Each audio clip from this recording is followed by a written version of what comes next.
여러분 반갑습니다. 위대한 복음 예수 그리스도 그 7번째 시간입니다.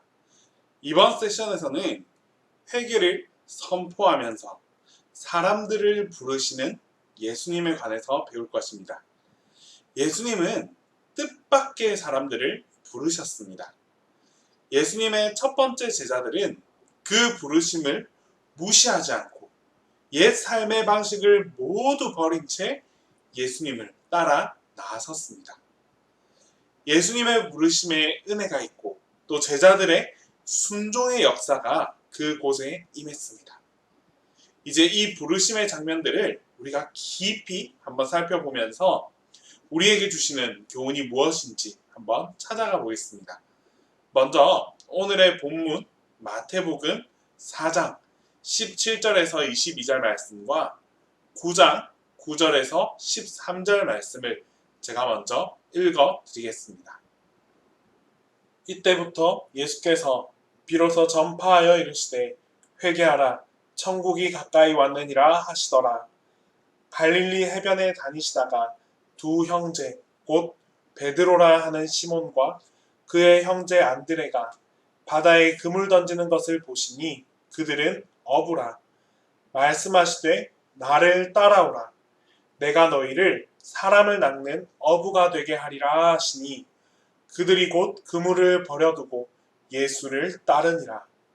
거기서 더 가시다가 다른 두 형제 곧 세베대의 아들 야고보와 그의 형제 요한이 그의 아버지 세베대와 함께 배에서 그물 깁는 것을 보시고 부르시니 그들이 곧 배와 아버지를 버려두고 예수를 따르니라.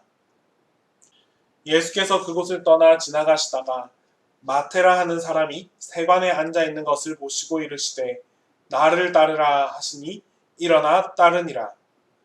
예수께서 마태의 집에서 앉아 음식을 잡수실 때에 많은 세리와 죄인들이 와서 예수와 그의 제자들과 함께 앉았더니 바리새인들이 보고 그의 제자들에게 이르되 어찌하여 너희 선생은 세리와 죄인들과 함께 잡수시느냐. 예수께서 들으시고 이르시되 건강한 자에게는 의사가 쓸데없고 병든 자에게라야 쓸데있느니라. 너희는 가서 내가 긍휼을 원하고 제사를 원하지 아니하노라 하신 뜻이 무엇인지 배우라. 나는 의인을 부르러 온 것이 아니요 죄인을 부르러 왔노라 하시니라. 요즘 대부분의 사람들은 모두 이런 개인 스마트폰을 사용합니다. 남녀노소를 불문하고 이제는 우리의 생활 속에서, 우리의 일상 속에서 없어서는 안 될 그런 필수품이 되었습니다. 그렇다면 여러분들께서는 이 스마트폰을 어떤 용도로 가장 많이 사용하시나요? 예전에는 이 전화기라 하면 통화를 위해서 존재한다라고 생각했는데 사실 요즘은 전화보다는 다른 용도로 더 많이 활용하는 것 같습니다. 유튜브 같은 영상을 이렇게 시청하기도 하고 또 요즘 아동부, 중고등부 불문하고 전부 게임을 이 스마트폰으로 다 할 수 있습니다. 또 사진이나 영상을 이렇게 직접 촬영하기도 합니다. 정말 활용도만 따지면 놀라지 않을 수 없는 정말 다양한 형태로 사용하고 있는 것이 바로 이 스마트폰입니다. 그런데 여러분, 이 스마트폰을 사용하는 용도가 아무리 달라졌다 해도 스마트폰을 사용하는 대부분의 사람들이 공감할 수 있는 한 가지가 있습니다.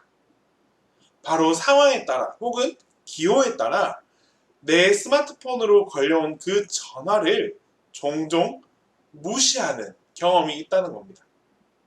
전화벨이 울리면 대개는 이렇게 발신자 번호를 먼저 보고 전화를 받을지 말지 판단을 합니다. 때로는 방해받고 싶지 않을 때 전화가 오거나 혹은 스팸 전화, 광고 전화 이런 전화가 오면 저도 마찬가지로 대수롭지 않게 차단 버튼을 이렇게 쓱 눌려버리곤 합니다. 만약에 부재중 전화가 딱 걸려있는 걸 내가 확인했다 하더라도 꼭 필요한 전화가 아니라면 회신하지 않거나 아니면 문자로 연락 꼭 필요한 게 있으면 문자 주세요 라고 전달하기도 합니다. 그래서 요즘 새롭게 생겨난 신조어 중에서 콜포비아라는 말이 있습니다. 콜포비아. 과연 이 콜포비아가 무슨 말일까요? 바로 전화 공포증입니다. 전화를 하면 내가 무슨 말을 해야 될지 막 조마조마하고 불안해하고, 또는 어떻게 전화를 한번 걸기 위해서는 그 전화를, 내가 전화를 받았을 때 어떤 말들을 할지 시나리오를 머릿속으로 막 생각하는 막 그런 사람들을 다 가리켜서 콜포비아, 전화 공포증을 가진 사람들이다 라고 이야기합니다. 그래서 그런 사람들은 전화가 이렇게 걸려온다 하더라도 내가 차라리 전화를 받는 게 아니라 그 순간에는 그냥 전화를 거부하고 카톡이나 문자로 대신하는 사람들이 점점점 많아지고 있습니다. 그렇다면 여러분, 혹시 우리는 회개하고 예수님을 따르라라는 이 하나님의 부르심을 불편한 전화처럼 받아들이고 있지는 않습니까? 내가 가진 믿음과 신앙, 즉 크리스천이라는 이유로 겪는 여러 가지 그런 제약과 불편함으로 인해서 애써 하나님의 부르심을 차단하거나 수신 거부하지는 않으셨나요? 아무리 오래 믿음 생활을 했다 할지라도 성경 말씀과 그리스도인들과의 교제 등 이런 일들을 멀리 함으로써 하나님의 부르심을 묵음으로 해두는 경우를 어렵지 않게 발견할 수 있습니다. 이는 어른도 아이들도 다 마찬가지입니다. 교회 학교에 출석하지 않아서 교사 선생님이 신방하기 위해서 전화를 했는데 아무리 전화를 해도 이 전화를 받지 않는다고 합니다. 그래서 담당 교육자가 직접 왜 전화를 안 받았는지 살짝 이렇게 물어봤습니다. 그랬더니 전화를 받기 싫은 사람이 딱딱딱 정해져 있다고 합니다. 1번 누구일까요? 1번 첫 번째는 엄마. 두 번째 전화 받기 싫은 사람은 학원 선생님. 그리고 세 번째가 바로 교회 선생님이랍니다. 엄마 전화는 내가 받기 싫어도 안 받았다가는 큰일이 나기 때문에 마지못해서라도 꼭 받아야 한답니다. 학원 선생님은 어떨까요? 학원 선생님은 내가 학원에 안 가고 놀고 있을 때에만 전화가 꼭 걸려온답니다. 그래서 진짜 받기 싫은데, 또 이거는 특이한 점이 이 학원 선생님의 전화는 안 받았다가는 선생님께서 엄마한테 다시 전화를 하기 때문에 그럼 더 큰일이 생겨나기 때문에 또 안 받을 수가 없답니다. 마지막이 바로 교회 선생님인데, 이 교회 선생님은 매주 전화를 해서 하는 말이 똑같습니다. 지난주에 왜 교회 안 왔니? 이번 주에는 꼭 올 거지? 매주 안 가면서, 나는 안 가면서 간다라고 대답하는 것도 맨날 거짓말 같고 싫은데, 그래서 이 말을 더 이상 나도 하고 싶지 않은데 그런 마음을 가지고 전화를 받지 않는다고 합니다. 여러분, 과연 이 세 가지의 부르심 중에서, 이 세 가지의 전화 중에서 여러분들에게 가장 중요한 전화가 무엇인지 정해본다면 과연 어떤 부르심이 가장 중요하다고 여겨지시나요? 그래도 교회 선생님을 통한 하나님의 부르심이 가장 중요하다는 것을 알고 있지만 교회 선생님 전화는 여전히 불편하고 귀찮아서 거절하거나 차단하는 이 모습이 예수님의 부르심에 반응하는 우리의 모습이 아닐까 생각해 보게 됩니다. 오늘 이 단원에서는 우리가 중점적으로 살펴볼 그 핵심 키워드가 바로 부르심입니다. 예수님과 제자들의 첫 만남에 대해서 살펴보게 됩니다. 주님께서 제자들을 부르시는 모습, 그리고 그 부르심에 대한 이 제자들의 응답을 우리가 함께 보면서 예수님께서 제자들을 어떻게 부르셨고 또 제자들은 그 부르심에 어떤 반응을 보였는지 우리가 함께 살펴보도록 하겠습니다. 앞서 우리 지난 시간에 예수님의 광야 시험에서부터 이야기가 점점 진행이 되고 흘러왔습니다. 그리고 오늘 이 본문 17절 이때부터라고 시작되는 곳까지 이르게 되었습니다. 마태복음 4장 17절에 나타나는 이때부터 예수님의 사역이 달라지게 됩니다. 마태복음 16장 21절에서도 똑같은 표현을 쓰는데 이는 예수님이 제자들을 향해서 이스라엘 백성에게 배척 땅에서 십자가에 달리게 되실 것을 가르치기 시작하는 그 중요한 시점에 역시나 이때부터라는 표현이 함께 등장합니다. 즉 마태복음 기자는 예수님의 사역에서 아주 큰 전환점이 있는 장면에 이때부터라는 이 단어를 사용함으로써 점점 더 그 사건의 중심을 맞추게 되고 강조하고 있다는 사실을 우리에게 발견할 수 있습니다. 오늘 본문에 사용된 이때부터 또한 예수님의 공생애가 시작되었음을 알려주는 아주 중요한 순간입니다. 이렇게 예수님의 사역이 시작되고 제자들을 마주하는 이 중요한 순간에 예수님께서는 제자의 전제 조건으로 바로 회개를 요구하셨습니다. 여러분, 회개란 우리의 마음을 바꾸어서 삶을 변화시키는 길로 돌아서는 것을 의미합니다. 예수님의 선포는 제한이 아니라 바로 명령입니다. 이 명령을 들은 사람은 의식적으로 어떤 결단을 한 뒤에 그 명령에 따라서 살아갈 수 있어야 합니다. 회개한다는 것은 예수님을 따르기 위해서 이전 삶의 방식을 완전히 버리는 것을 의미합니다. 또한 이 회개는 예수님을 신실하게 따르는 것으로 나타날 수 있습니다.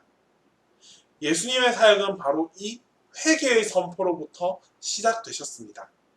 그런데 여기서 우리는 두 가지의 의문점을 갖게 됩니다. 첫째, 예수님께서는 왜 회개를 선포하셨을까요? 예수님은 회개해야 하는 이유를 이렇게 말씀하셨습니다. 바로 천국이 가까이 왔느니라. 천국이 가까이 왔느니라. 회개를 아주 좁은 범위로 바라보면 한 개인이 그 회심과 돌아서는 그 의미로 바라볼 수 있습니다. 하지만 회개의 궁극적인 목적은 이 개인의 회심은 물론이고 그 이상의 아주 커다란 목적이 담겨 있습니다. 그것은 바로 천국이라는 하나님 나라의 도래입니다. 이것이 우리가 회개해야 하는 가장 근본적인 이유입니다. 예수님께서는 하나님 나라, 곧 하나님의 주권과 그 통치가 예수님과 예수님의 사역을 통해서 바로 이 땅에 임하리라는 진리를 말씀해 주셨습니다. 하나님은 이 죄 많은 인류를 구원하시고 또 부서지고 타락한 이 세상을 회복시키겠다라는 약속을 지켜오셨습니다. 또한 이 모든 것을 바로잡을 바로 그 메시아를 보내시겠다는 약속도 지켜주셨습니다. 하나님이 이처럼 하셨기 때문에 하나님이 이같이 하셨으므로 예수님은 사람들에게 회개하고 하나님의 일에 동참하라고 말씀하신 것입니다. 그러므로 회개에 대한 예수님의 요구는 제자도의 전제 조건입니다. 제자가 된다는 것, 이것은 곧 왕이신 예수님을 전적으로 따른다라는 것을 의미하기 때문입니다. 죄를 회개하고 예수님을 주로 영접하지 않으면 우리는 결코 왕이신 예수님을 온전히 따를 수 없습니다. 둘째, 우리는 무엇을 회개해야 할까요? 성경의 시작 부분에서 봤듯이 태초에 아담과 하와가 죄를 지어 타락했습니다. 자신들을 창조하신 그 하나님의 말씀을 잘 따라서 잘 지켜왔지만 결국 탐욕에 의해 무너지게 되었고 하나님의 명령에 불순종하고 말았습니다. 우리는 이 아담에게서 죄의 본성을 물려받아 죄의 종이 되었습니다. 우리는 진정한 회개를 통해서만 우리를 구원하실 하나님의 권능이 우리에게 필요하다라는 사실을 인정하게 되고 또 하나님 나라의 일에 참여하고자 하는 그 열망을 갖게 됩니다. 그러나 우리의 힘만으로, 나의 힘만으로는 결코 회개를 온전히 이룰 수가 없습니다. 복음서에서는 예수님의 완전하신 그 삶과 또 대속의 죽음, 그리고 부활을 선포하고 있습니다. 예수님이 죄인을 구원하는 유일한 분임을 말해주는 것입니다. 그러니 우리는 이 예수님을 믿고 또 구원을 얻기 위해 벌였던 인간적인 시도와 그 모든 죄를 다 버려야 합니다. 이기적인 이 악한 마음에서 돌이켜서 이 땅에 하나님 나라를 이루시는 예수님만을 온전히 믿고 쫓아갈 수 있어야 합니다. 회개는 이처럼 제자의 전제 조건입니다. 이제는 예수님께서 각기 다른 삶의 자리에서 있던 사람들을 불러서 회개하고 또 모든 것을 버리고 하나님 나라의 사역에 동참하게 하시는 장면을 한번 살펴보겠습니다. 예수님께서 모든 사람에게 회개를 선포하셨기에 예수님을 따르는 자들은 구분 짓는 특정한 기준이 없습니다. 다시 말해서 예수님께서는 아주 다양한 배경을 지닌 사람들을 모두 다 부르셨습니다. 주님의 부르심에 응하는 자는 누구든지 구원을 받을 것이고 또 하나님의 자녀가 될 수 있습니다. 그렇다면 여러분들에게 한 가지의 질문을 드리겠습니다. 만약 여러분들이 예수님의 역할을 맡게 되었다고 한번 가정해 봅시다.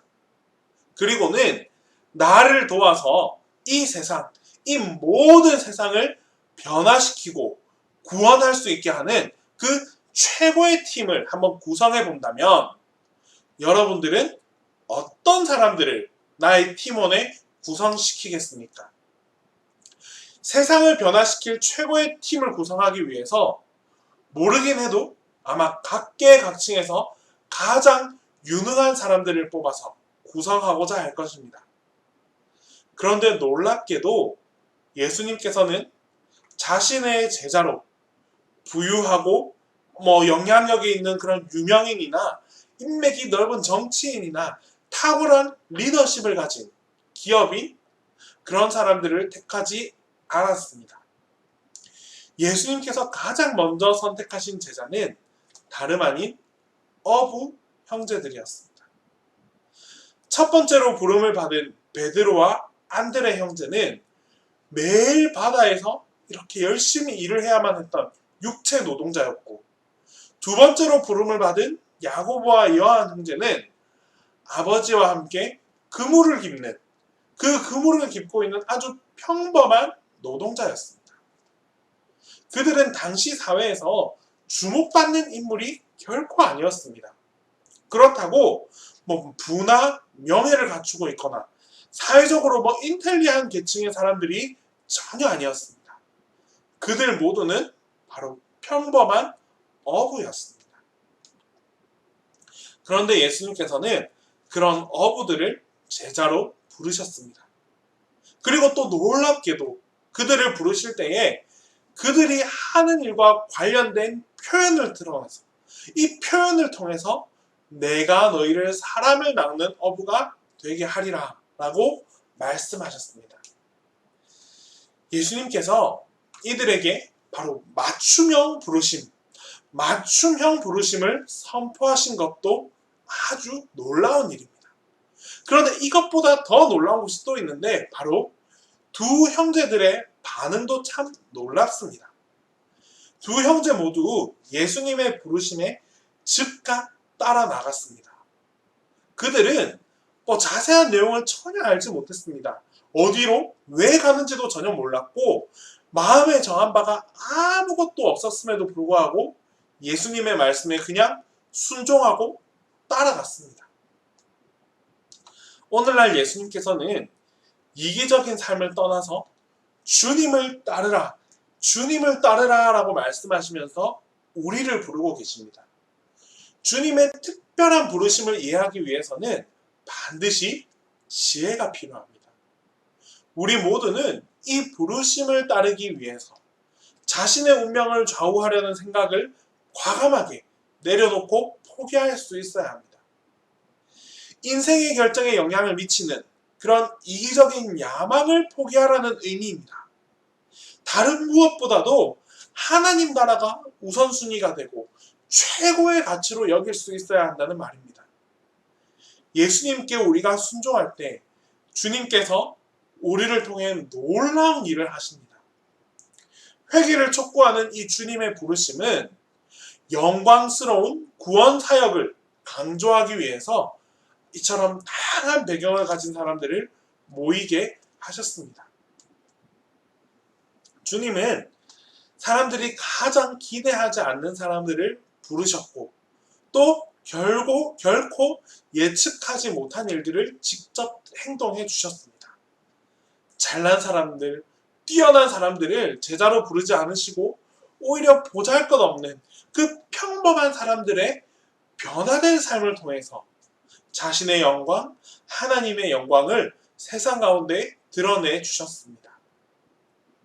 하나님께서 평범한 사람들에게 특별한 복음을 선포하게 하신다는 이 사실은 우리 모두에게 아주 큰 위안을 줍니다.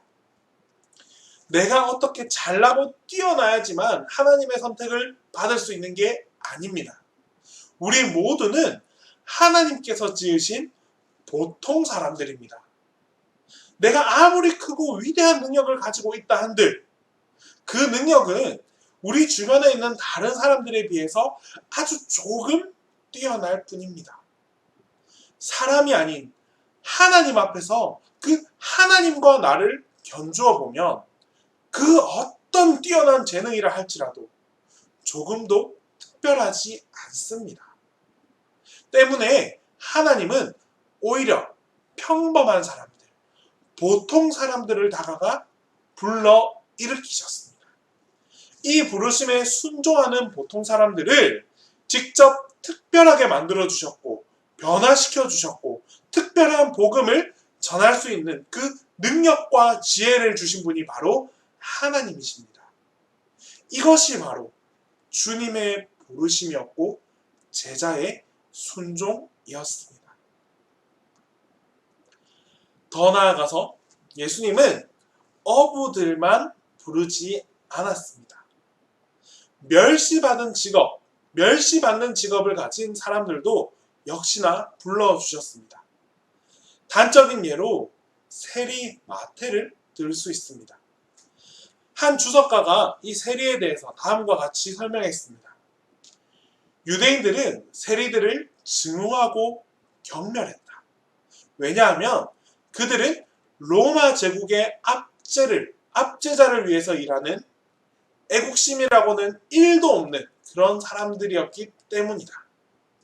또한 자기 배를 불리기 위해 손에 넣을 수 있는 모든 것들을 요구하며 탐욕스럽게도 세금을 징수했기 때문이다.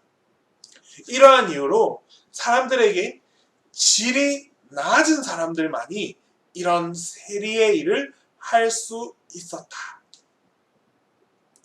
유대 사회에서 세리란 이처럼 평판이 매우 나쁜 직업이었습니다. 사람들은 그들을 반역자이자 사기꾼처럼 생각했습니다. 그런데도 예수님께서는 그런 직업을 가진 사람까지도 바로 이 마태도 제자로 불러주셨습니다.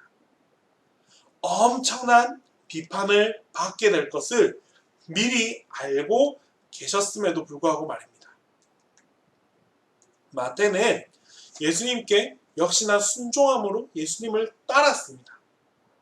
아니나 다를까 마태는 예수님께 순종했지만 곧 자신의 그 옛 세계와 앞으로 펼쳐질 그 새로운 세계가 서로 충돌하는 것을 보게 되었습니다. 세리나 죄인들과 관계 맺던 자신의 그 옛 세계가 예수님과 다른 제자들과 함께하는 그 새로운 세계를 만나서 마구 뒤섞이게 된 것입니다. 이렇게 서로 다른 두 세계가 한 식탁에서 만났습니다. 바리새인들은 마태의 집 식탁에 예수님과 함께 앉아있는 이 세리를 보고 예수님의 신실함에 관해서 의문을 제기했습니다. 예수님께서는 그들의 의문을 들으시고 병든 자에게는 의사가 필요하다라는 말로 답하셨습니다.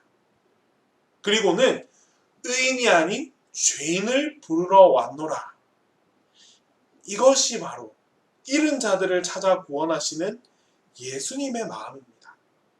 예수님께서는 죄라는 병에 걸려 영적으로 아픈 사람을 치료하시는 위대한 의사이셨습니다. 성경에서 예수님은 어떤 사람들에게 사역하셨나요? 예수님의 지상사역 이야기를 가만히 이렇게 나열해서 살펴보면 주님께서 얼마나 많은 사람들을 품으시고 또 돌보시고 그들의 죄를 용서해 주셨는지 알 수 있습니다. 예수님께서는 왕의 신하의 아들을 고쳐주셨고 나병 환자를 깨끗하게 하셨으며 중풍 환자를 고치시고 그의 죄를 용서해 주셨습니다.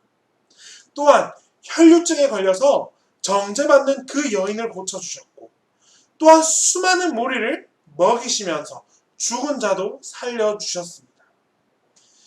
예수님께서는 온갖 사람들을 찾아가서 그들의 고통에 직접 귀를 기울이셨고 또 육체적으로 영적으로 필요한 그 모든 것들을 다 채워주셨습니다. 예수님께서는 그들을 불쌍히 여기는 그 마음, 가여이 여기는 그 마음으로 존귀하게 대해주셨습니다. 우리는 이런 그리스도를 본받을 것, 이런 그리스도의 모습을 본받을 것을 명령받았습니다. 그러므로 우리에게는 사회에서 멸시받고 거절당하는 사람들에게 복음을 전해야만 하는 그 특권을 가지고 있습니다. 복음은 모두가 하나님의 형상대로 지음받은 존재라는 사실을 온전히 깨닫고 또 사회에서 소외된 자들의 자존감을 회복시켜 줄 것을 강권합니다. 예수님을 아는 사람이 그들에게 가서 복음을 전하지 않는다면 사회적 약자인 이들이 어떻게 예수님의 회개의 선포와 그 부르심을 들을 수 있겠습니까? 우리가 예수님의 부르심을 입은 그 제자가 되었다면 이제 우리도 예수님처럼 행동할 수 있어야 합니다. 아주 지극히 평범했던, 지극히 보통이었던 나에게 복음을 전해주셨던 것처럼 이제 우리가 그 복음을 듣고 또 그 복음을 믿고 나의 손을 필요로 하는 곳에 손을 내밀어 줄 수 있어야 합니다. 정리하겠습니다. 우리는 회개의 부르심에 응답할 때 예수님이 죄인을 대신해서 완전히 성취하신 일을 믿을 수 있게 됩니다. 하나님께서는 자녀들에게 삶의 모든 여정에서 어디서든지 사람들에게 복음의 좋은 소식을 나누라라고 명령하셨습니다. 그리스도의 몸된 우리가 이 주님의 구원 계획을 증거할 때 죄인을 향한 하나님의 자비가 나타나게 됩니다. 우리는 누군가가 구원받지 못할 것 같다거나 이 사람은 섬김을 받기에는 부족하다고 함부로 판단에 넘겨짚으려는 경향에서 철저하게 맞설 수 있어야 합니다. 또한 주변 세계에 우리의 눈을 감지 말아야 합니다. 우리 주변에 하나님께서 두신 나의 바운더리 안에 하나님께서 두신 그 사람들을 돌아봅시다. 누군가를 하나님의 은혜를 받을 자격이 없다고 우리가 감히 넘겨짚거나 단념하지 않아야 합니다. 예수님께서는 의외의 사람들을 직접 부르셨고 오늘날에도 여전히 그렇게 동일하게 행동하십니다. 하나님의 자녀로 또는 하나님의 제자로 부름을 받아 살아가는 우리는 어떠한 차별도 차등도 없습니다. 그저 회개함으로 하나님을 온전히 믿을 수만 있다면 모든 자격을 갖춘 것입니다. 이제 하나님의 부르심에 우리가 순종함으로써 제자의 걸음에 동참하고 또 하나님의 제자에게 맡겨진 이 복음 증거라는 사역을 함께 짊어지고 나아가는 그런 우리 동신교회 여러분들이 다 될 수 있기를 간절히 바랍니다. 기도하겠습니다. 사랑의 하나님, 하나님께서는 제자들을 찾아가 불러주셨습니다. 그 부르심에는 어떠한 차별도 차등도 없었습니다. 그저 회개하고 주님을 따르겠다고 순종하고 나아오는 그 제자들을 하나님께서 만지시고 변화시키시고 힘과 능력을 부어주셔서 복음을 선포하는 아주 멋진 제자로 성장시켜 주셨습니다. 하나님, 이 말씀을 통해서 이제 우리가 주님의 부르심에 순종함으로 나아갈 수 있는 그런 믿음을 허락하여 주시옵소서. 담대함을 가지고 하나님의 부르심에 네, 제가 하나님의 제자가 되겠습니다 라고 결단하며 나아갈 수 있는 그런 우리 모두가 되게 하여 주시옵소서. 하나님의 제자로 살아가는 우리 모두 또한 그 어떠한 차별과 차등의 시선으로 이 세상을 바라보는 것이 아니라 하나님의 복음을 필요로 하는 모든 사람들에게 복음을 담대히 전할 수 있는, 사랑의 메시지를 전달할 수 있는 그런 올바른 제자로의 삶을 살아가게 하여 주시옵소서. 예수님의 이름으로 기도드립니다. 아멘.